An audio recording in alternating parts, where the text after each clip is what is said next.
te vendo aí online, Rafael. Só vou aguardar mais um pouquinho as pessoas entrarem e a gente já começa. Eu estava só fixando um comentário aqui.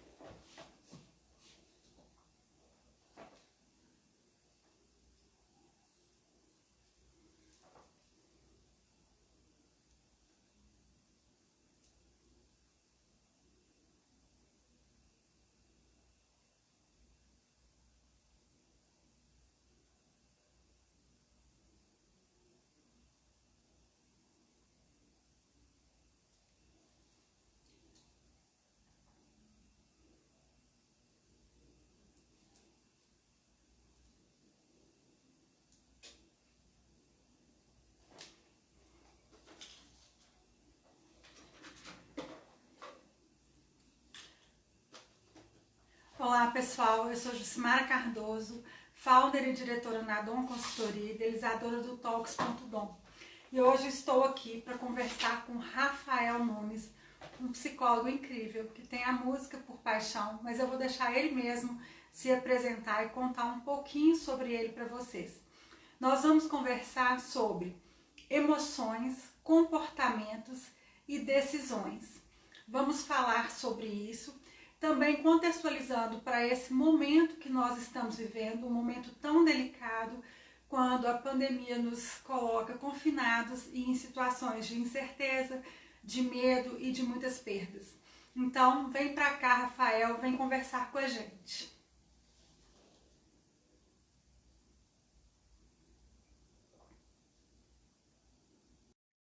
Hoje a nossa conexão vai nos ajudar. Acho que sim. Ei, Rafael. Olá, Tudo tudo bem bem? com você? Tudo bom, Ismael. E você? Deixa eu só fazer uma coisa. Tá ok. Olha, um detalhe importante.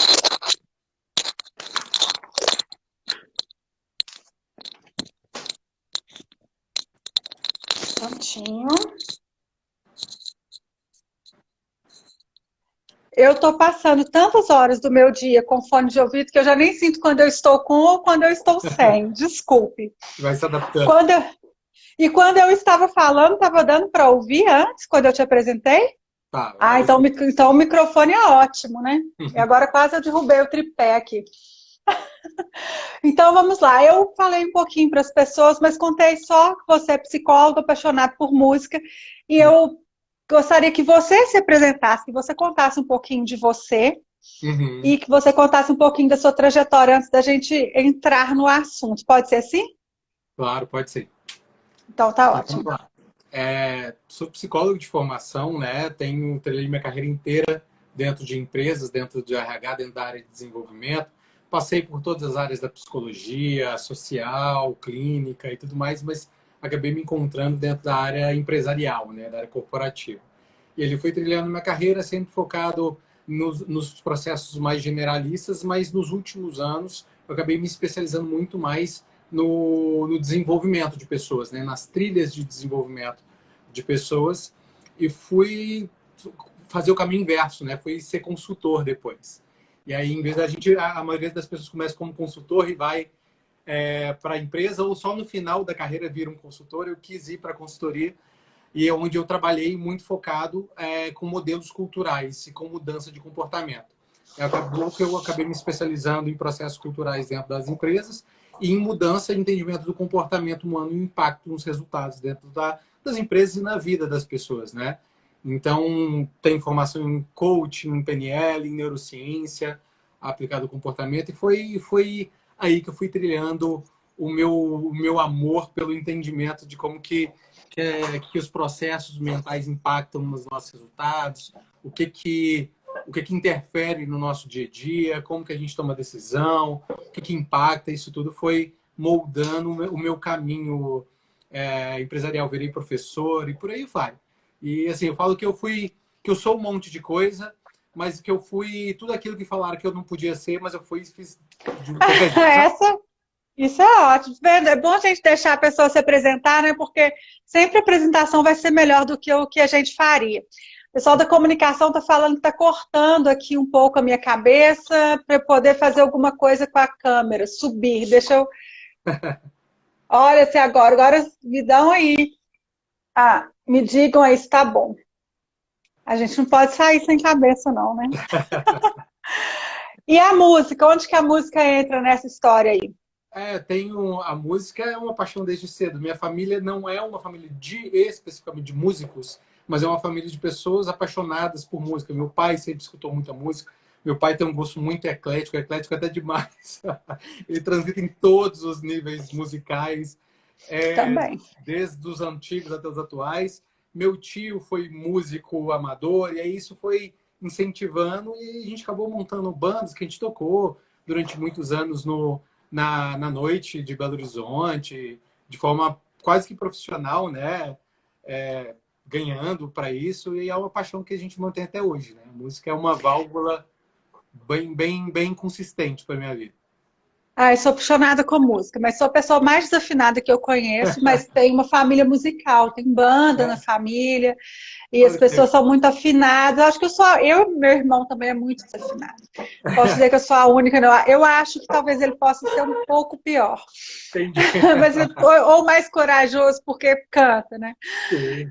Mas a música, ela é muito envolvente, é maravilhosa. Mas eu sou como seu pai, sou absolutamente É, eclética. o meu pai É, é desse cara. Ele transita em tudo, em todas as épocas.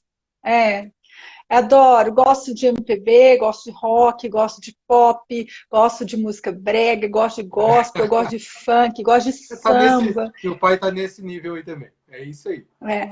Eu acho que música deixa a gente mais leve, mais feliz, abraça a gente, Aham. faz a gente aflorar. A música é incrível. Eu gostaria muito de ser talentosa, de ter uma voz boa, assim, de ter afinação. É claro que se a gente quiser, a gente desenvolve, mas eu também nunca me dediquei. Mas, assim, aquela Isso coisa de abrir a boca e cantar, igual tanta gente faz, não é é, tão não é lindo. natural, né? Mas dá para desenvolver É, queria até um ter certo esse nível. dom mesmo. É. Queria ter esse dom. Fael, vamos conversar sobre emoções, Bora. comportamentos e decisões? Bora. Bora lá. Vamos lá? Então, eu tenho uma pergunta aqui para você. Eu preparei esta pergunta porque eu não posso não fazê-lo. Uhum. É, como que as emoções impactam o nosso comportamento? Essa é a pergunta de US$ 1 milhão. É. Como você acredita, ou como você acredita, não, como você sabe, Uhum. que as emoções impactam, interferem no nosso comportamento, na nossa forma, né, Uhum. de nos colocar aí no mundo, de nos comportar nos ambientes? Fala Uhum. um pouquinho disso pra gente. Legal. Bom, as emoções impactam em tudo e diretamente no nosso comportamento. Isso é um fato, mas é bom a gente esclarecer que dentro desse fato existem algumas definições que valem a pena a gente ter, que é a diferenciação entre a emoção e o sentimento ou a significação, a semântica do que essa emoção significa, né? Então, a emoção em si, ela é um processo natural, ela é um recurso evolutivo do nosso sistema. Então, ao longo do aprendizado, da evolução da nossa espécie, a emoção foi tornando, porque ela faz parte dentro do nosso cérebro, ali no sistema límbico e no hipocampo, dentro de um sistema que está relacionado à emoção, à aprendizagem e memória. Então, a emoção está diretamente ligada a toda a nossa aprendizagem, de tudo que a gente faz e todas as memórias que a gente resgata. Então, quando existia ali um processo evolutivo, existia um perigo, era para a gente lembrar que aquela emoção era um sinalizador de uma incongruência interna a partir de um estímulo externo. Então, a emoção é um sinalizador do como que eu estou interpretando, o meu sistema está interpretando o ambiente externo. Só que com esse recurso evolutivo para nesse momento que a gente estava lá na savana africana, que a gente tinha que beber e tinha um leão, não dava para o sistema ficar assim, não, peraí, será que é um leão? Será que dá para eu tentar avançar? Não, ele era um sistema para automatizar e ganhar eficiência, era leão corre. E aí ele automatizou algumas emoções que a gente chama de emoções base, que até no livro do Paul Ekman, que é um livro sensacional, ele fala dessas emoções, suas emoções mais básicas, né? Então a emoção ela é um recurso evolutivo, ele é um processo natural que vai acontecendo dentro da gente que a gente não tem controle. Então a gente não controla a emoção. Então essa é a primeira ponto que a gente tem que discutir, que a emoção é incontrolável. A gente não controla a emoção. O Se a processo gente tivesse um flip chart aqui, eu ia escrever isso. A gente não não, controla a emoção. não. Eu Então, falo, fiz o que eu escrevi. ótimo. Eu falo muito assim que não tem como você desemputecer depois que você tá puto, sabe? Ah, adorei. Você já ficou puto, já tá ali, já faz parte de você, você já suou, a pupila já dilatou, a mão, sabe? Todo esse processo já aconteceu. E ele não tá na consciência, né? E aí muitas pessoas são reativas, que é a naturalidade de agir sem pensar, né? Que é a impulsividade, é aquela reação automática. De alguém gritou comigo, eu gritei de volta, depois que eu paro assim, nossa, eu não devia ter feito isso, né? Ou alguém gritou comigo, eu me calei, e depois que eu vou embora, eu tô tomando banho, eu falo assim, nossa, eu deveria ter falado isso, eu deveria ter falado aquilo. Essa Fica tomada, né, remoendo, né? é o que a gente chama de sequestro emocional, né? O sequestro das amígdalas corticais. É quando o processo toma conta da nossa racionalidade e a gente responde de forma automática. Só que, se a gente não controla a emoção, putz, o que a gente faz então? A gente controla as nossas respostas. A gente controla a interpretação e a semântica que eu dou para todo esse processo. Às vezes eu vou controlar a resposta depois que eu tomo a consciência da resposta depois que eu já dei. Às vezes se eu tenho um autoconhecimento bom, eu entendo quais são os processos que impactam quando a emoção está vindo e eu consigo prever que uma emoção está vindo. A gente vai falar disso, como que os gatilhos que me levam a ter tais tipos de emoção. Ou eu encerro no momento que eu percebo o que eu estou fazendo, que eu tomo consciência, né? Que eu estou fazendo. Então, como que as emoções impactam na nossa vida? De forma completamente projetiva. As emoções sempre vão estar linkadas, relacionadas a tudo que a gente faz. O resgate, desde o resgate de uma memória, ao aprendizado de um novo conceito, no relacionamento com outras pessoas, no relacionamento com você mesmo no momento de introspecção dentro de uma pandemia, na hora de você fazer uma compra de um apartamento, na hora de você comprar comida, na forma que você relaciona com a comida, como que você come, a emoção está em tudo. A questão é qual a consciência que nós temos da emoção quando eu tomo a decisão, ou qualquer tipo de decisão. E aí entra a questão do nosso autoconhecimento, da inteligência emocional que passa pelo autoconhecimento, né? Exatamente. Necessariamente. Uhum. E aí? E como é, então, que acontece? Bom, vamos pensar então nos impactos, né? E como que esse autoconhecimento ele é favorável. É interessante que a gente resgatou ali agora se fala muito do autoconhecimento, a gente resgatou esse autoconhecimento como se fosse um processo novo, mas autoconhecimento é um processo que se fala desde antes de Cristo, lá na Grécia Antiga, com Sócrates, quando o cara fala conhece a ti mesmo, que era dentro de um templo de Delfos, né? Ali que era o templo que era maior índice da religião, ou da crença grega. 300 antes de Cristo, conhece, todos os filósofos sempre passaram pelo processo de conhecer os seus padrões mentais, conhecer a si mesmo. Novos mestres como Jesus Cristo, Buda, independente de religião, falam do autoconhecimento, e a gente sempre deixou isso numa tangente, né? A gente sempre deixou isso como algo que tangenciava a nossa vida, e a gente nunca parou para perceber o impacto das coisas que acontecem com a gente. E no final das contas, a inteligência emocional, que é esse nome tão falado, tão mal falado também, né? Nada mais é do que a relação consciente que você tem da percepção de como que as emoções impactam as suas decisões e as suas relações. Então, é você trazer consciência para um processo que é automático, é você entender quais são os princípios que te orientam e os padrões que te direcionam ao tomar qualquer tipo de decisão. Então, o autoconhecimento, eu falo muito nas minhas aulas e converso muito com algumas pessoas que entendem do assunto, que autoconhecimento é você ir para dentro dos cômodos da sua cabeça, né, do seu psíquico, do seu psique, abrir as portinhas dos quartos escuros onde fica toda aquela bagunça, acender uma luzinha ali, perceber o que está ali dentro e ter a coragem de ir lá dentro e dar uma arrumada nesse quartinho, sabe? Que só abrir e acender a luz e ver o que está lá dentro não resolve esse problema. É Você ter pode ficar um aquela... pouquinho mais desesperado, né? Como que é?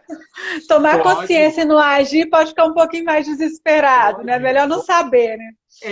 Às vezes a gente busca não saber para não ter que encarar, né? E Eu esse falo é isso o... com os meus clientes, quando a gente vai fazer um trabalho de diagnóstico nas organizações, eu falo, tem certeza que vocês querem fazer um trabalho de diagnóstico? Quer Quer entrar por enxergar? aí? Porque vai fazer alguma coisa com o que vier, porque se não for fazer, Nem não entra. mexa com isso, porque vai ser Exatamente. muito sofrimento, né? É, Porque sempre a gente sempre vai ter algo para se fazer. sim, Então, a partir do momento que você toma consciência, você tem que se responsabilizar por aquilo, né? E ter exatamente. alguma atitude na direção daquilo, né? Exatamente. Toda vez que você entender, você ter consciência de algo é o primeiro passo para você mudar alguma coisa. Né? É o primeiro passo. Mas eu falo isso também muito, que querer não é poder. O fato de você querer algo não te dá o poder de fazer algo. O fato de você querer algo é algo que te motiva a ter uma ação ou não para fazer algo para ter algo. Né? Então, querer é o primeiro passo, mas o fazer é que é o indicador do resultado efetivo, né? É o que vai te levar àquilo basicamente que você quer. Uhum. Sem a garantia de que vai conseguir, né? É, não existem garantias, né? Não existem garantias. A gente controla as respostas às emoções, então, se a A gente gente controla for. Exato. A gente controla as respostas. Então, vamos dividir dois conceitos. A emoção, então, é o processo químico natural que vai acontecer. O sentimento é o sentido que eu dou para essa emoção. Que é, veio aquele... Alguém gritou comigo, veio aquele fervor, subiu aquele calor, transpirei, pupila dilatou, eu falo assim, estou com raiva. O estar com raiva a interpretação da emoção, é a semântica, é o sentido que eu dei para isso que veio acontecer fisicamente comigo, né? E ali eu entendo que Rafael, eu tenho um padrão. A maioria das pessoas tem alguns padrões, todos têm padrões, mas a base dos padrões é as pessoas que atacam quando são atacadas e as pessoas que recuam quando são atacadas, quando são impelidas a ter um tipo de comportamento. A minha base de comportamento é atacar quando ser atacado. Então eu entendo que eu tenho gatilhos, pessoas me dão gatilhos, ou eu permito, no final das contas, não são as pessoas que me dão gatilho, eu permito que elas impactam em mim de tal forma que eu sei que elas têm a tendência de me tirar do sério em algumas situações. Eu já sei a maioria de situações que eu saio do sério ou que eu fico mais impelido a sair do sério. Então, quando eu começo a perceber isso, eu começo a controlar. Porque a maravilha do mundo é que dentro da consciência existe a interposição de resposta. Quando você traz para a consciência, o processo emocional ele não acontece num lugar só incontrolável. Ele acontece também no pré-frontal, que é o que diferencia a gente dos animais. Tem um pedaço de emoção acontecendo no pré-frontal, que é a previsibilidade do que pode acontecer. Então eu tenho como agir, eu tenho como mudar, eu tenho como interpelar e cortar o fluxo da emoção ali e agir. Então eu controlo minha resposta assim. A questão é, eu estou há 30, 40, 50 anos repetindo o mesmo comportamento e dando as mesmas respostas, não vai ser em 21 dias que você vai mudar a base do seu comportamento, que você adquiriu durante 40, 30, 20, 50 anos. No meu caso, estou mais aí para o final. É por aí? E é muito delicado isso, né? Porque vamos supor que a gente entre pensando na raiva, né? Que a gente entre nesse surto aí, acontece alguma coisa numa reunião, e a gente entre nesse surto de raiva. Uhum. Quais os caminhos podem ir por aí, né? Uhum. E Bom, como que a gente consegue controlar isso? legal. Vamos lá, perceber os padrões é interessante. Então, toda emoção, ela tem um critério, ela tem uma busca, uma intenção. Então, vamos partir do pressuposto, e isso é neurocientificamente comprovado, a psicanálise fala, a PNL fala, várias áreas do conhecimento, ciências comprovam isso, é que toda emoção, ela vem para tentar identificar para expor uma incongruência interna. Assim como a febre vem para regular o nosso sistema. Assim como um desmaio vem para desligar o sujeito de um momento que o corpo não está dando conta. Então, um desmaio ele vem quando o seu sistema não está dando conta mais daquelas ações que você está fazendo, ele vem te desliga durante um tempo para você parar de fazer aquilo. Então, vamos supor que você está fazendo um excesso de exercício ali, seu sistema não aguenta mais, seu corpo não aguenta mais, você não está parando, seu sistema fala assim, desliga esse cara aí. Ele vai lá e te desmaia, né? Ele baixa a sua glicemia e ele vai lá e te desmaia. A emoção ela serve para identificar uma incongruência interna. Então, toda emoção ela tem uma intenção. E a intenção, ela não é só uma intenção do sistema, ela é uma intenção semântica também, uma intenção de relação. Então, pensa, por exemplo, que toda a ansiedade, ela tem como busca base a pessoa ter razão. Toda ansiedade, não, perdão, toda raiva. A pessoa que tem raiva, ela quer ter retorno à posse daquilo que ela perdeu, que foi ou a razão, ou a resposta. Ela quer ter razão. A pessoa que tem raiva quer ter razão. Então, você já identifica aí. Então, começa a perceber no momento que você está entrando em raiva, se você já percebe, o autoconhecimento serve para você perceber quais são as situações que te deixam com raiva. Te predizer quais são as possibilidades e os momentos que você pode ter raiva. E se você entrou dentro da raiva, tem três formas da gente lidar com a emoção que são interessantes para a gente pensar. A primeira forma é quanto tempo, para cada uma das pessoas que estão assistindo a gente, para responder essas perguntas. Quanto tempo que a pessoa demora para entrar dentro da emoção? Assim, qual que é o tamanho do seu pavio? Essa é a primeira resposta. Qual que é o tamanho do seu pavio? Se é aquela pessoa que estoura rápido ou se é aquela pessoa que tem um pavio imenso e gigantesco que é permissiva com tudo? Essa é a primeira resposta. Segundo depois que você entra dentro da emoção, quanto tempo você fica dentro daquela emoção te remoendo ali? Quanto tempo você fica ali batendo, querendo trazer essa, vamos supor, da raiva, querendo resgatar essa razão que você acha que você perdeu em algum momento? E depois que você sai da situação, quanto tempo você fica com o princípio, que eu chamo do princípio da vaca, né? Quanto tempo você fica ruminando aquilo ali e resgatando aquela situação ali de novo?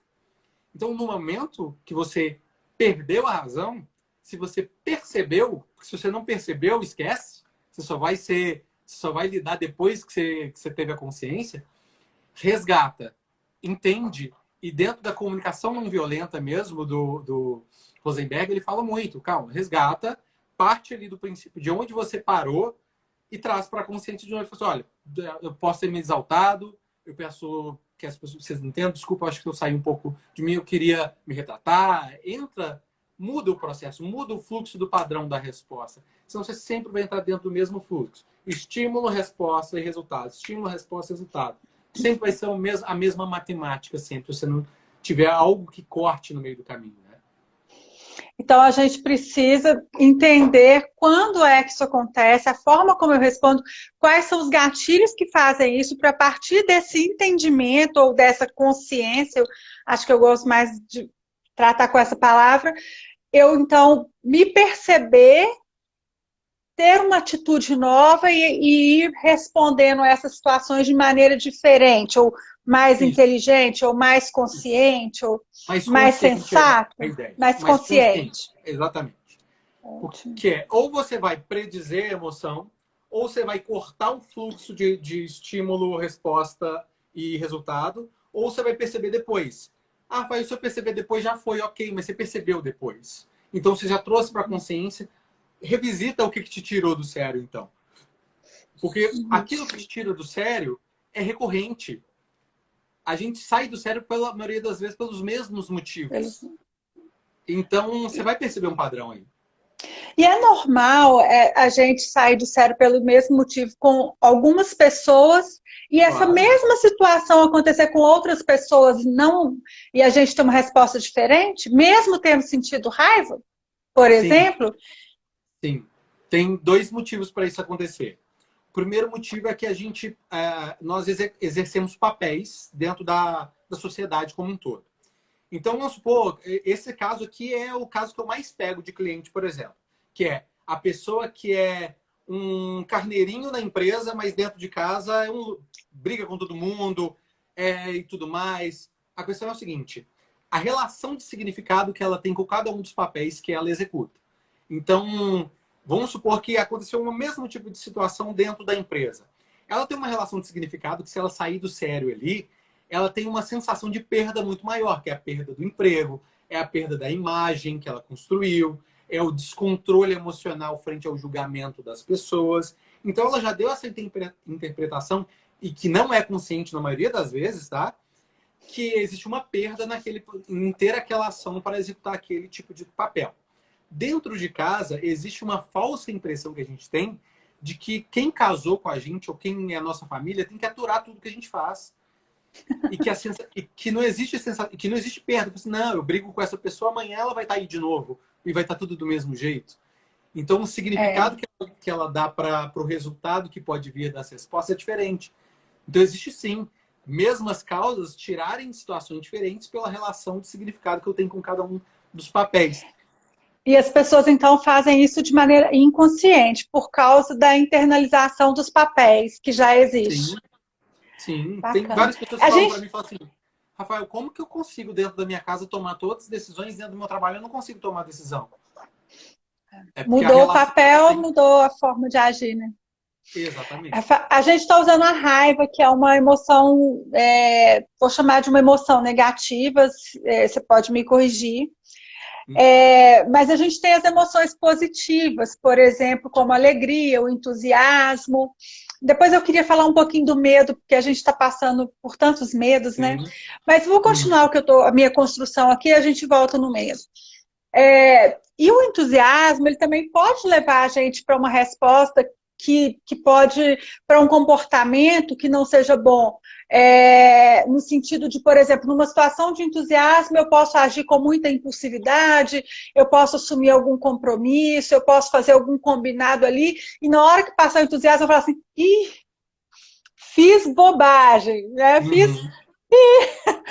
Me fala um pouquinho disso, fala um pouquinho disso pra gente, porque eu tenho certeza que já aconteceu comigo e já aconteceu com todo mundo que está aqui, de alguma situação de entusiasmo, de uma euforia, eu vou até, talvez euforia, a gente tomar alguma decisão, ter alguma atitude, algum comportamento que depois a gente, na hora que as coisas equilibram, a gente sente que não é muito bem isso. Entendi. Ou que a gente não dá conta de assumir o que a gente combinou, né? Por exemplo. Nenhuma emoção ela é ruim, assim, é positiva ou negativa no sentido do que ela representa em si. Porque a raiva, ela, em algum sentido, ela é boa para também te colocar para frente, te colocar para resgatar algo que você perdeu. A ansiedade é boa para te colocar em movimento. O estresse, ele é um ótimo... Olha para você ver que interessante. O estresse é um fator primordial para a aprendizagem. Sem estresse não existe aprendizagem. Se você não estressa a necessidade, a vontade de querer aprender algo novo, não se sente inadequado numa aprendizagem, raramente você vai dar significado e relativizar isso como algo importante. Então, não é a quantidade, o que eu faço com essa emoção, né? É isso que é a grande sacada da emoção. É entender o que ela está querendo regular, ou internamente ou externamente. Então, a euforia também, ela vem... O brasileiro, por exemplo, a gente fala que o brasileiro é um povo muito feliz. Mas a gente confunde felicidade com euforia, né? A gente não é que a gente é feliz, a gente é eufórico. Nós somos um povo eufórico. É o povo do carnaval, sabe? Daquela emoção do momento e do agora. No tanto que nós somos o país mais ansioso do mundo. Segundo dados da OMS, nós somos o país mais ansioso do mundo. Então, a euforia é a tentativa de buscar um resultado rápido. A euforia é aquela necessidade de... nós somos ansiosos porque, na maioria das vezes, a gente não consegue planejar, né? O brasileiro não é um povo que se planeja muito bem. Isso é cultural, né? É cultural. E aí, essa cultura do não planejamento, a cultura do fazer, do trocar o pneu do carro com o carro andando, é a cultura da euforia. Assim, putz, tive um insight que vai me dar resultado daqui a 2 dias. Putz, aí eu vou lá e coloco toda a minha atenção, minha energia naquilo. Não planejei, não verifiquei os impactos daquilo ali. Estava tomado pela adrenalina, pela dopamina, que só aquele sentimento bom de que vai dar tudo certo. E fui lá e fiz. Não pensei, não avaliei a situação. Fiz, depois eu me arrependo. Porque eu estou tomado de um desejo, na maioria das vezes, com um imediatismo muito grande de ter resultados de plantar amora e colher caqui, sabe? De fazer pouca coisa e colher grandes coisas, ou de ter resultados e felicidades de muito curto prazo. A nossa euforia está muito ligado a uma descarga de adrenalina e de dopamina que movimenta a gente para alguma coisa, que também, no excesso, toda emoção em excesso, ela se torna um problema, né? A coragem em excesso, ela é um problema, porque ela me torna inconsequente, né? Uma pessoa que é muito corajosa, no final das contas, ela é inconsequente, ela se torna inconsequente, né? Eu falo que toda qualidade em excesso, ela se torna um defeito. Então, a pessoa que é detalhista, ela se torna perfeccionista. Perfeccionista não é chato. É além do necessário, sabe? É além do detalhe que eu preciso. Então, Trava, né? Acaba impactando porque paralisa, né? é o a mais. E não é o a mais bom. É o a mais para atender uma expectativa sua de ter domínio e controle daquilo que você está tentando fazer. E não o necessário para entregar alguma coisa, né?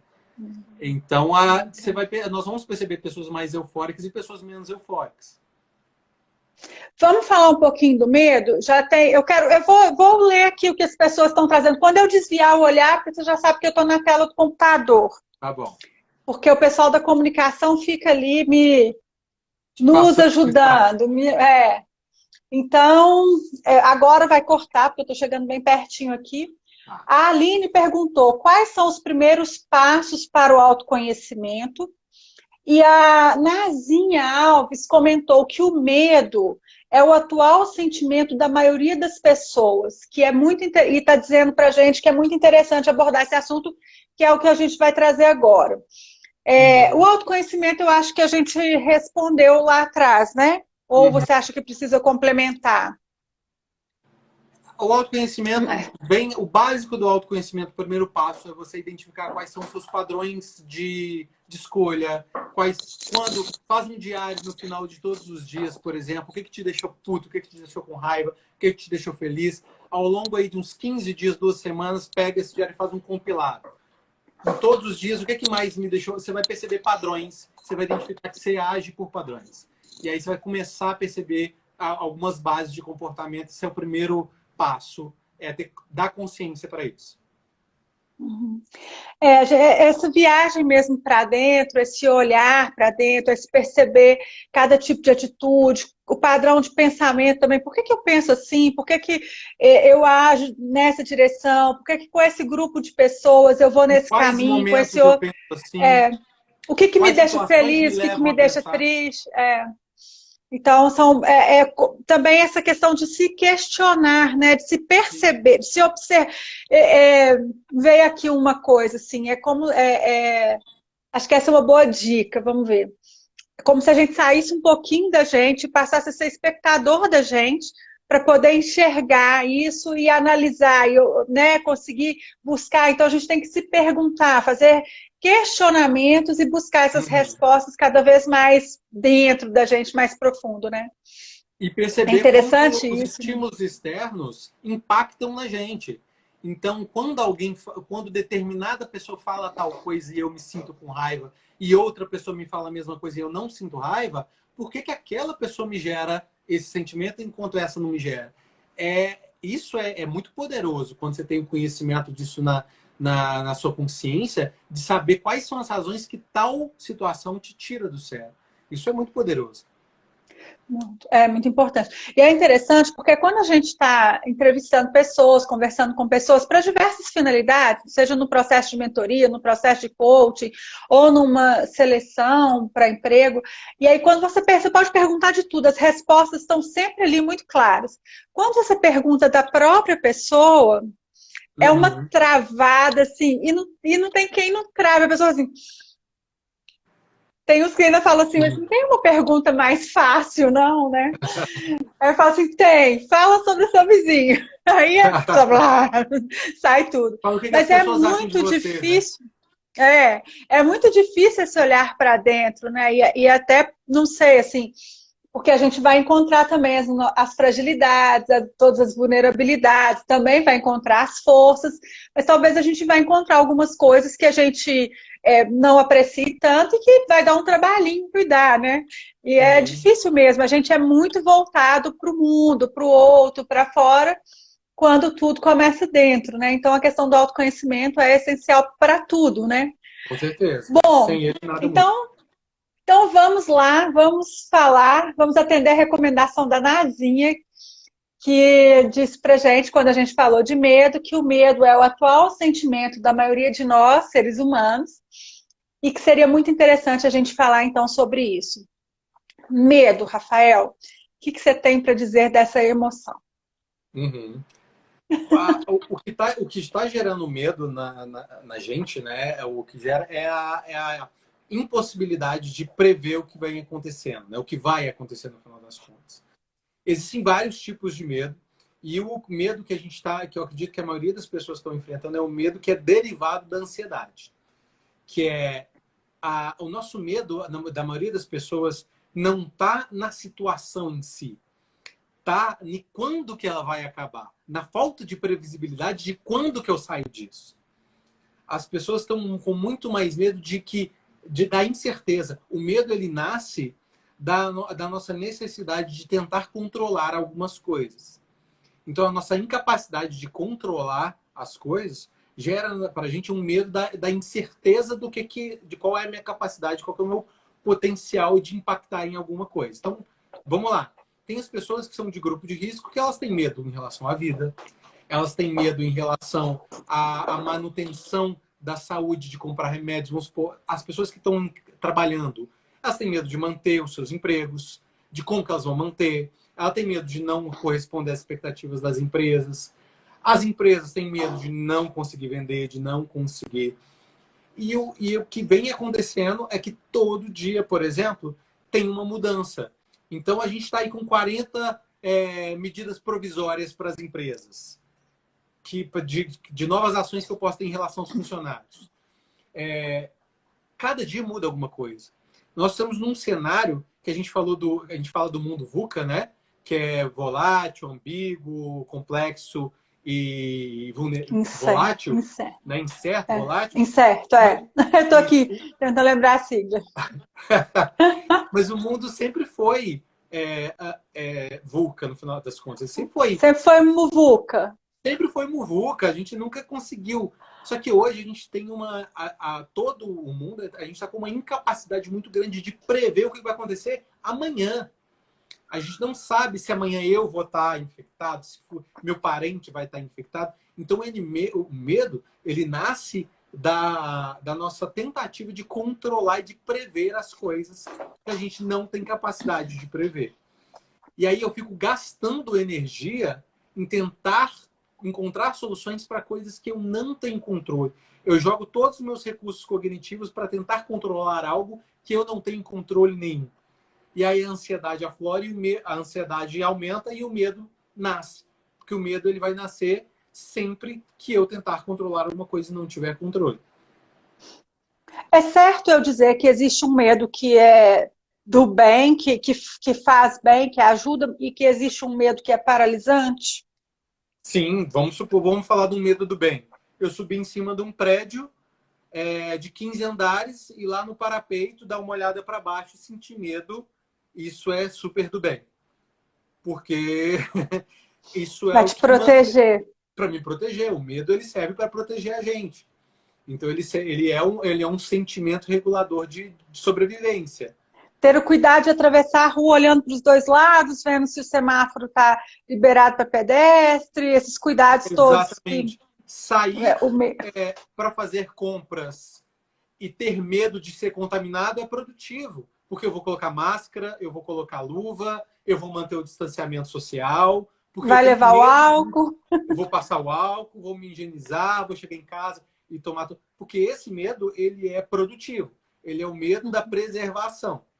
O problema é o medo de tem essa doença vai me pegar, não vou sair de casa mais, e isso virar um pensamento obsessivo, né? Virar uma compulsividade à busca, a esse medo, virar uma neurose, um neuroticismo que a gente fala, né? Que é a pessoa que pega o medo e transforma ele numa verdade. Fala assim, que é o pessimista, né? O pessimismo em demasia. Vai todo mundo contaminar, vai todo mundo morrer mesmo, tá? É isso mesmo acontecendo, não vou sair de casa. É a pessoa que ela cria um neuroticismo, ela cria um significado maior do que a coisa é, além da necessidade.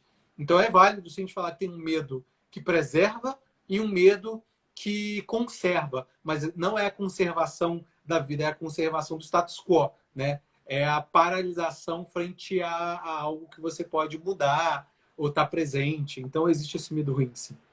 Saindo desse cenário da pandemia, pensando um medo que é muito comum a muitas pessoas, o medo de falar em público que paralisa a pessoa e ela não consegue. Faz um projeto incrível, mas não consegue apresentar, precisa falar à frente de várias pessoas, quando começa a sentir mal-estar, a ponto de questões físicas, né, de transpirar, de tremer a voz, de começar a gaguejar sem ser gago. Também existe esse medo, né, assim, que não deixa a gente realizar as atividades da gente, né? Esse medo é um dos medos. Existe uma pesquisa de Harvard que fala que o medo de falar em público é maior que o medo de morrer. As pessoas têm mais medo de falar em público do que de morrer. Eu toquei nesse assunto porque a gente ministra muitos cursos de comunicação, oratória, e isso é uma questão, assim, muitas pessoas procuram coaching de comunicação, simples, pessoas que têm um potencial, que têm toda uma capacidade de brilhar mesmo nessa atividade de estar falando, de estar apresentando, mas ficam absolutamente paralisadas por causa do medo, porque não acreditam, ou então querem que seja tão perfeito, e o perfeccionismo também, né? Você falou em perfeccionismo há pouco, ele também paralisa, né? Porque a pessoa quer fazer tão perfeito que ela não faz nem imperfeito e nem perfeito, né? Precisamos dizer que antes, melhor feito do que perfeito, né? Bom, deixa eu ver se tem mais alguma coisa ali. Não, peraí, não.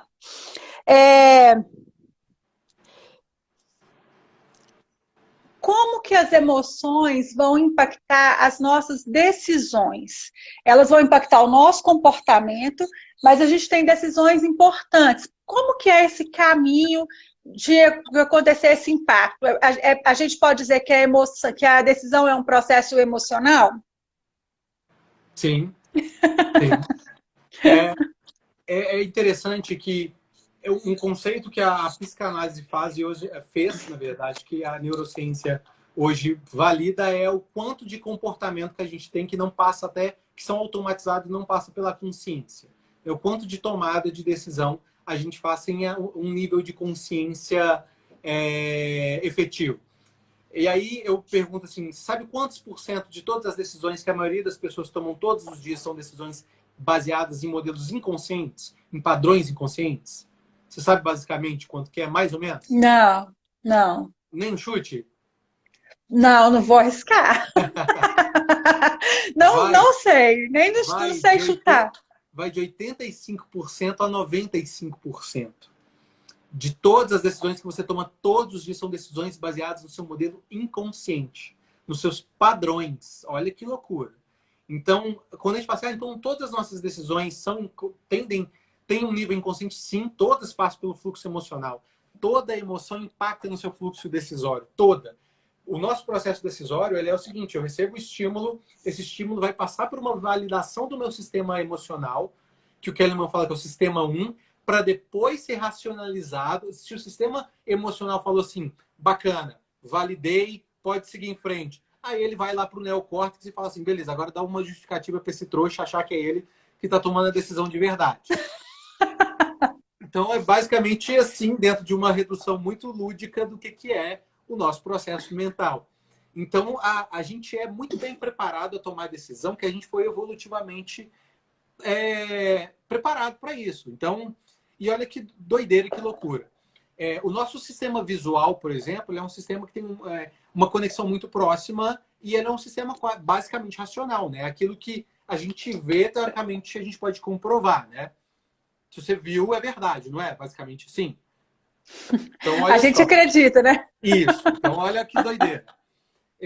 Foi feita uma pesquisa nos Estados Unidos com pessoas que tinham com testemunhas oculares de estupros ou tentativas de estupros.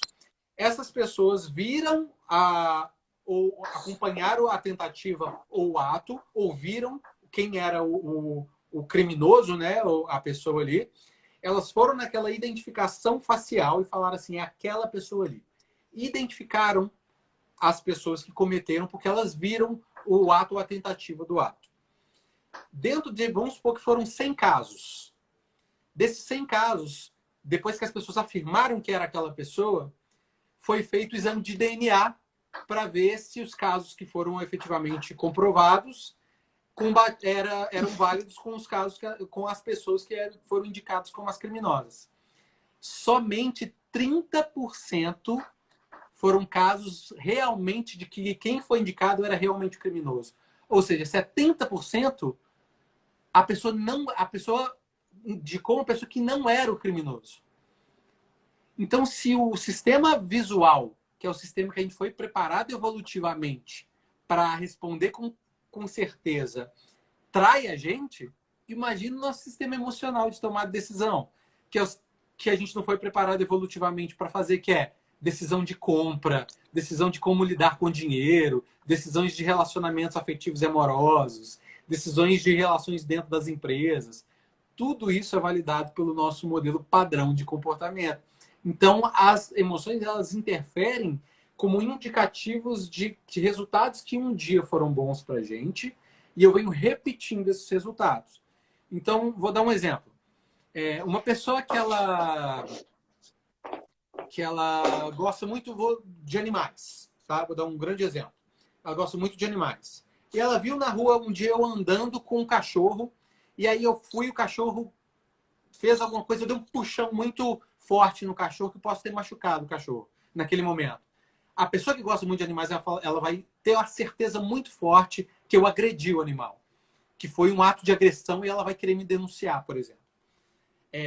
Por mais que, de certa forma, seja um ato de agressão, para ela isso vai ter um nível de importância muito grande, e ela pode tomar uma decisão de querer brigar comigo, de falar alguma coisa do tipo.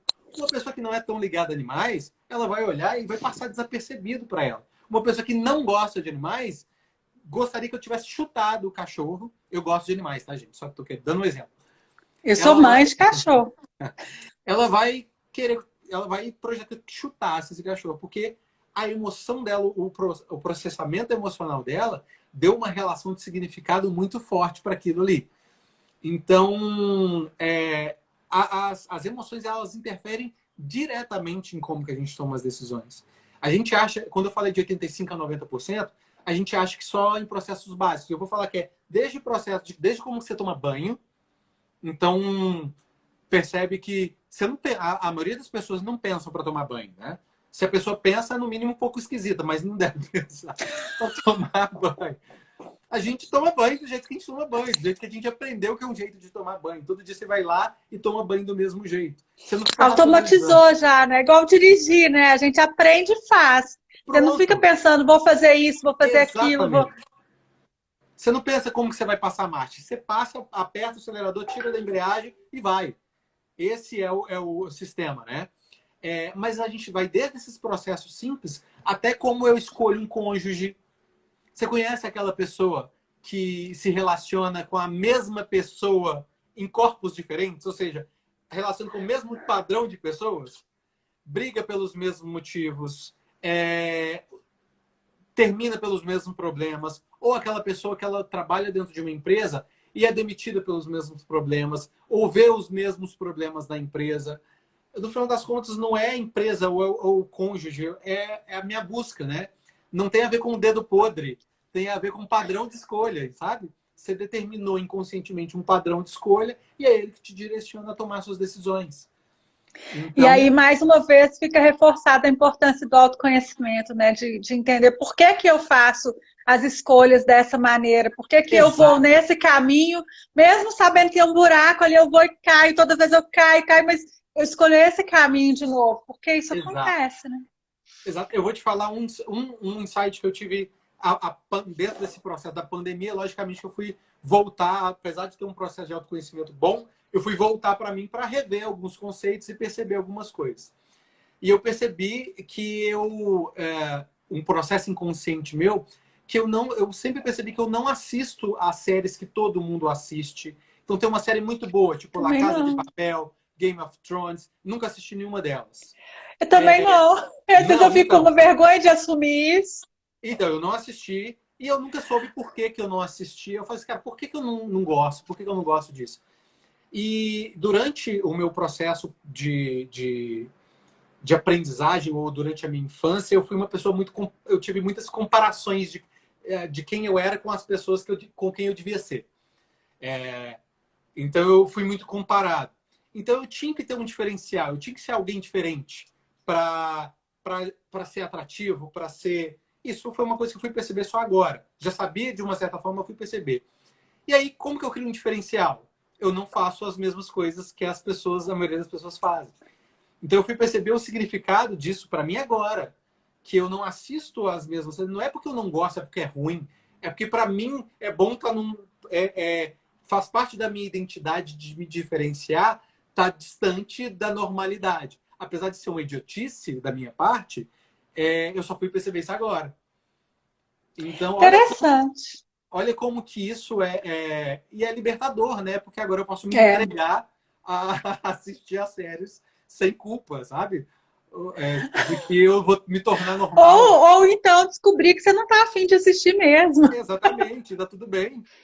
Tá tudo bem, tá tudo, como diz um mentor que eu adoro, Fabrício, tá tudo certo, é lindo, a vida é um processo. Então, é só a gente viver, se entregar e buscar se ficar mais livre, né? Mais livre, mais solto, mais leve, né? Principalmente nesse momento em que é difícil ser leve, né? Exatamente. Olha, a gente tem 6 minutos, então eu quero...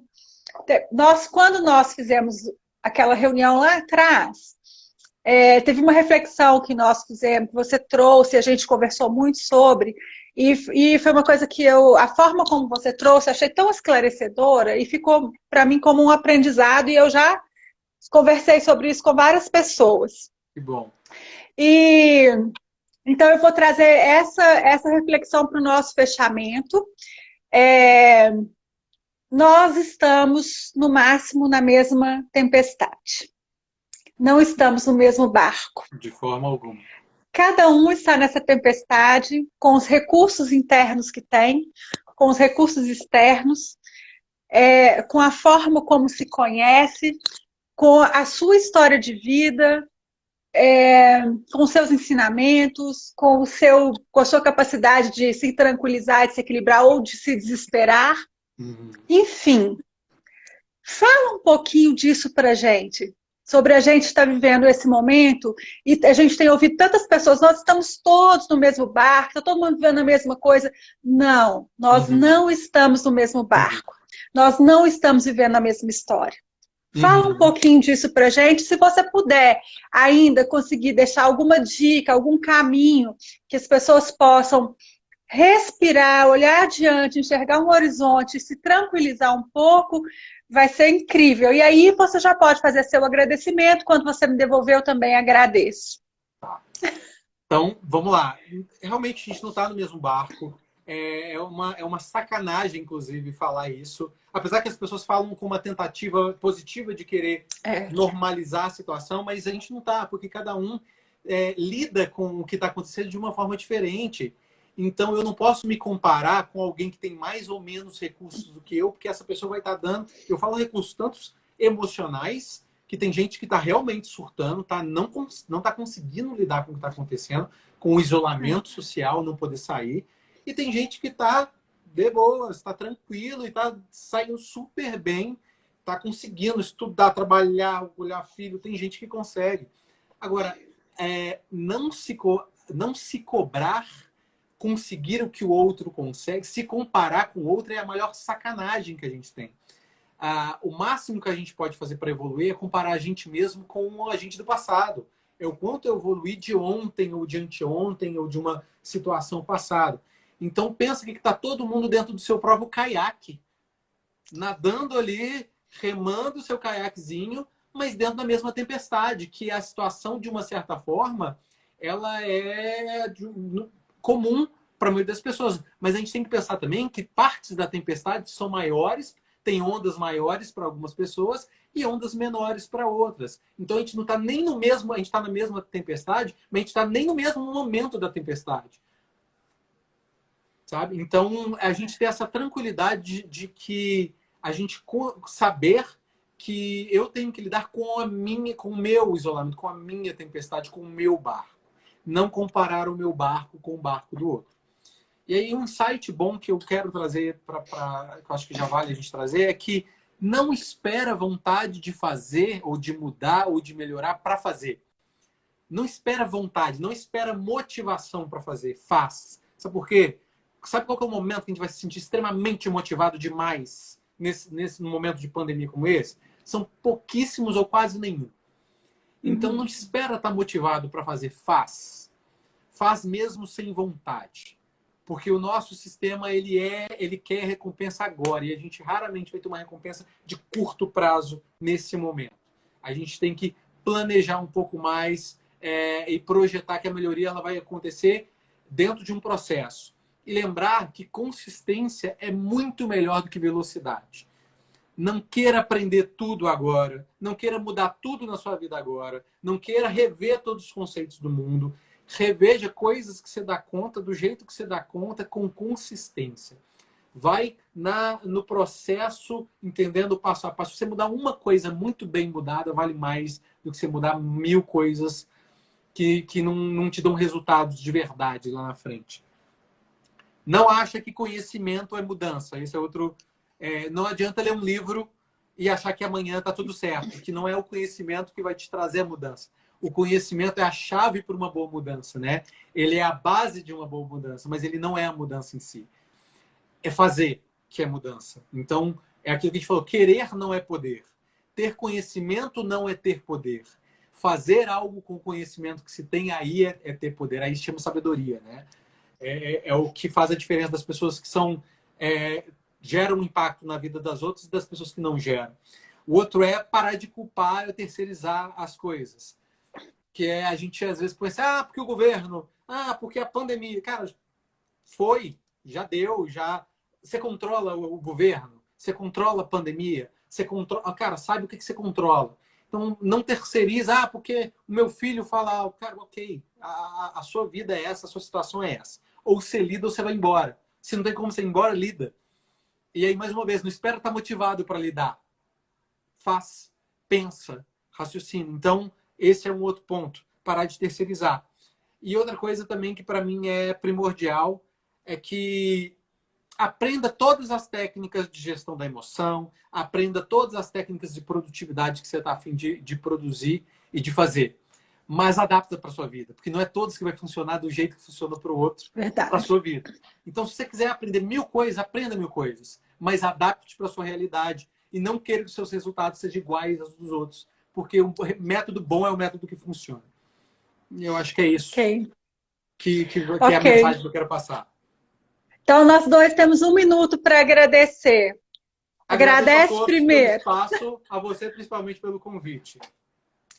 E eu te agradeço muito por ter aceitado, porque você sabe que eu te admiro, né? O dia que eu vi o seu trabalho, eu logo me apaixonei. Acho que esse papo foi muito bacana, muito esclarecedor. Pena que a gente já está encerrando. 29 segundos. Rafael, muito obrigada, de verdade. Obrigada a todos. A gente viu todo mundo que está aqui, só não deu tempo de falar. Mas muito, muito, muito obrigada. Um abraço grande para vocês. Espero que a gente tenha novos encontros. Gente, obrigada. Fica aqui 24 horas online para vocês poderem assistir e pensar e ter novos insights. Beijos. Tchau. Obrigada. Tchau.